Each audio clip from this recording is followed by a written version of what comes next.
camp is not over, and sometimes people think that I mean outside of here, our guys hopefully don't think the camp's over just because we'll be going home tomorrow. But it has been a great 12, 13 days, whatever it's been out here. 10, 11 practices.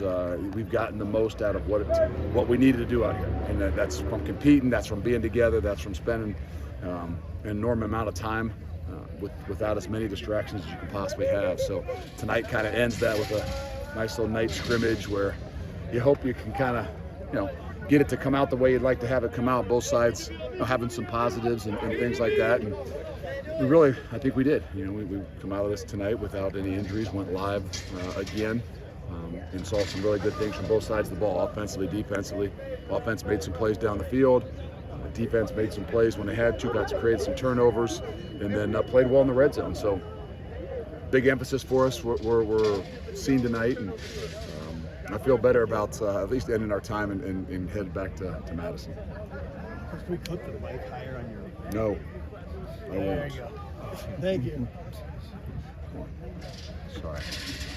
Luke, I know you guys said you were not going to actually name the starting quarterback, but Tyler got all the first-team reps out here. Is it kind of in that direction for you right now? No, I don't know. I mean, we're going to give him another opportunity. I think that this was one of those scrimmages where we say, okay, let's see him play with the ones.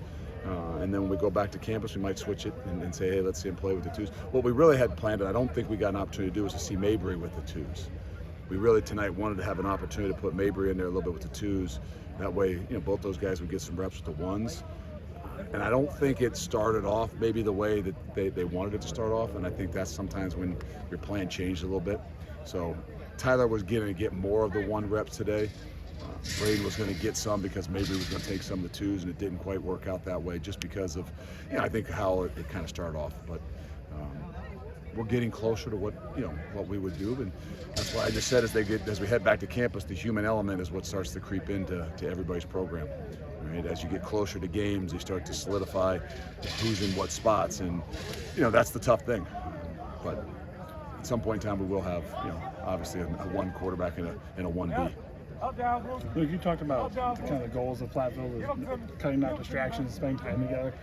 Obviously, team chemistry is super important. Can you kind of quantify what you build here? Well, is you got to get through the adversity of the season, or how do you kind of see that? You got to see what happens in the season, I think. I mean, there's things that happen out here. There's time spent out here I think is really unique, but you don't know how tight you are until you hit those situations. And so there's some things we did a little bit different. What I would say is, what I feel really good about it from what we've done in the winter and the spring to being back out here, I do feel like there's a different vibe. And I mean that, like, there's a competitive spirit, but there's a respect for one another where, they're on edge, and there's some opportunities that there become fights and things like that, but the respect that they've got for each other to compete. I even talked about tonight, go out there, talk some smack. I mean, this is scrimmage. You don't get this opportunity that often. Had some time off today, and you got a chance to go out here, and you want that to see, do they really have that respect for each other? Can they play at that level and still be able to control themselves? What part of this team during these first couple weeks do you feel you've made the most strides, or really kind of maybe has you excited? It's hard to pinpoint. I mean, I think that our interior depth on the D-line, I feel a lot better about. And just seeing those guys compete, seeing those guys, play 6 of them inside there that, I think can really, really help us in the long run. I think seeing some of the young offensive linemen have to get thrown in the mix. I mean, Kevin Haywood the last 4 days has played with the ones the entire time. And that is a very difficult situation. And so that's valuable in that creating that, at 6, 7, and 8 on the offensive line for us. So there's a lot of different areas, but I think that, and I'll be honest, I mean, coming out of here knowing that we've got 2 quarterbacks, I think that's probably, as everybody wants to ask about the quarterback position and who's number 1 and who's number 2, where I feel as good as anything is we've got 2 really good, really capable quarterbacks. Now, obviously a season is long, and you got to see how guys handle those things. And I'm not crowning or saying, but I don't think anybody would, on this entire team, would bat an eye of whoever's at quarterback. And I think that's a really, really good thing. Not that often do you really have that. I haven't had it that often since I've been a head coach. So I feel good about that. You said 1B before. Is that kind of ideal for you long run? Is like Well, that's what you would love. Like we've said it in the past, we don't want to have to go back and do what we've done the last 2 years to get your next quarterback. And if you can't do it from within your own system, it's going to be really difficult. I'm not guaranteeing those things, and we don't know. But I know we feel a lot better about where we are, and that's why if you don't have a 1B, then you're obviously always thinking ahead to say, okay, well, what are we going to have to do? You know, and as we know, the landscape is changing. It's becoming more and more, you know, I don't say difficult, but different to figure some of those things out. And if you have it within your system, that's going to be the key. And I really do believe that's where we are right now. Luke, you mentioned Kevin having to step up at that right tackle spot. Is Riley looking like it's going to be a long-term issue, or is he? No, he could have been back out there a little bit tonight for us, you know. And so when we get back to campus, I think he'll be fine. We just, you know, but we still need to be able to mix some of those things in. That's a tough position, right? You look at those. We've talked about those defensive linemen. There's 6 of them rolling with the ones and the twos, and maybe even 5 rolling with the ones. So the amount of plays that those guys have to play, as opposed to the amount of plays that the offensive linemen have to play. I'm not sure if Joe Huber has missed a snap this entire camp. I don't know that Jack has missed an entire snap the entire camp. So that's a lot more difficult on those guys. And so to have Kevin and those guys be able to take some of those, it's, you know, because you still got to get your work done. So it's going to vote really well for us in the long run. So with Thomas and with Aaron. Say that again? With Thomas and Aaron at outside linebacker, just how much more, how long do you think they're going to be out for, and what's going to be on? Yeah, I don't know. Hopefully Aaron Witt will be back, you know, and when we get back to campus, maybe a little bit. Thomas is going to be a little bit longer. I don't know exactly on how long Thomas will be, but I don't think he'll be back, you know, until we get into the season for sure. So we hope we can get Aaron back, you know, getting back in the mix of things.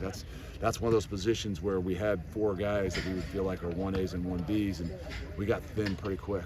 We moved Sebastian Cheeks there. I don't know if you saw him on the playing the Sandbacker as much as he did, and I think it's been a really good move for him, and it can be a really good move for us in the future. You guys, last few practices, there's been a lot of pressure your defense has been able to put on your quarterbacks and on the offense. What do you make of that aspect of the game, and what kind of stands out to you? Twofold. I mean, we're a little bit thinner at the offensive line, you know, so when you do some of the ones on twos and you got 2 freshman tackles, and I don't mean 2 freshman tackles with Kevin Haywood, Kevin's with the ones, you know, you've got Derek Jensen and Emerson Mandel, who are just young, you know, young kids who are going to be really good football players, and they're having to play against one. So that makes it difficult on the quarterback sometimes, but there is a definite emphasis. There's a different vibe. There's a different feel with some of the things that we can do without having to always blitz, and our ability to get some pressure off of those edges, and then the ability to play the guys inside enough that, you know, when you're fresh, it's a lot different in there. Yeah.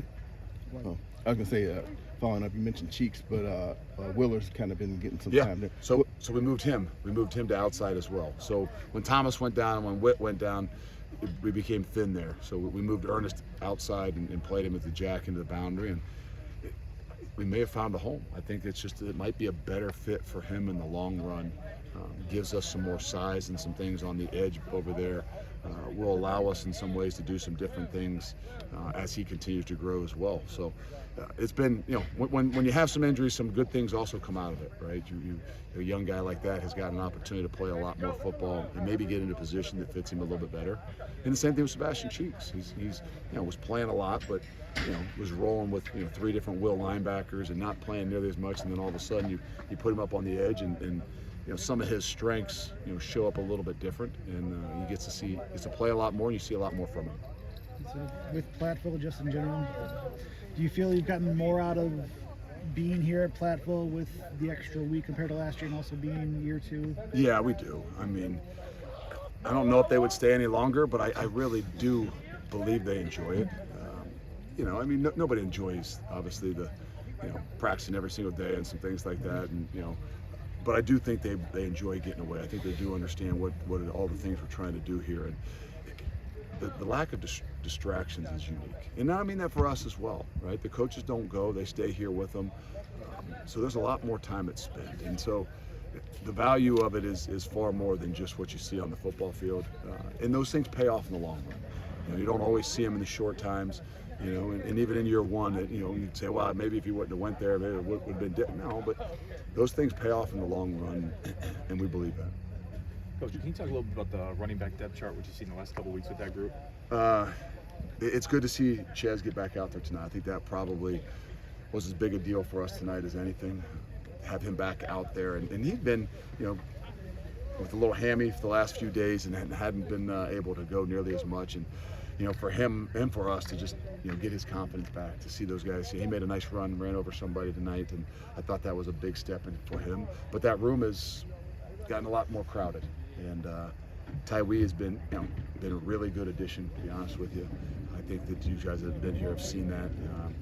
He's kind of been limited the last couple of days, which is a good thing.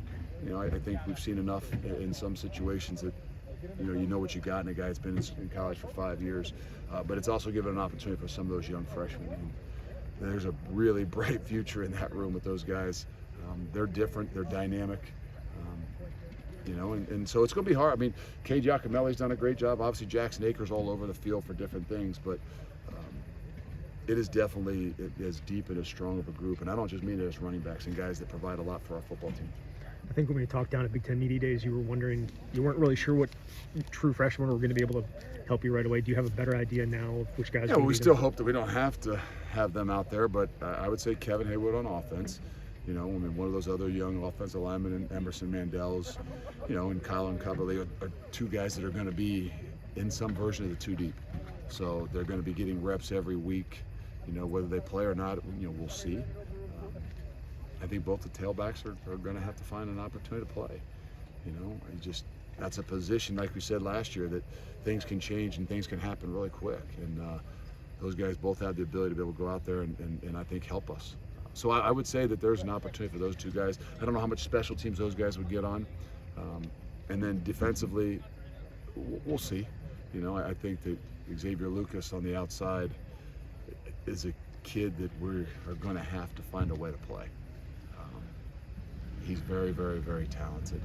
And, the good thing is we've got a little bit of depth there that gives us, the opportunity to be able to play some different guys and play a little bit deeper, which if it was a situation like it was in the offensive line, he would have seen him, probably get a lot more reps early. But I would say those guys off the top of your head are the ones that they're going to see some version of playing this year, and how much we'll see. Look, you had some of your staff go down to that personnel symposium down in Nashville. What are some of the things you hope for when they go down there and then bring back to the program? Well, that's just such a field that's always about ideas, and things are continuing to evolve and change. And so just coming back with some ideas, just hearing. I mean, it's not different than football, right? We all take each other's ideas, right? Whether it's from another college, whether it's from the NFL. I mean, there's not nearly as many things that are as original. So I think when you're down there, you have an opportunity, especially with the landscape that's continuing to change, and for them to at least be able to visit with some people that are going through a lot of the same things and share ideas. I think they do a better job at sharing ideas than maybe the coaches do. Because they're probably a little bit more creative in a lot of the things that they do, and by nature do that. So I thought it was I haven't visited with them a whole lot since they've been down there about what went on, but I know that it's a great opportunity it's not a networking thing, it's more truly trying to plan for the landscape that's ahead of us and making sure we're staying ahead of the curve. Good? Very good. All right.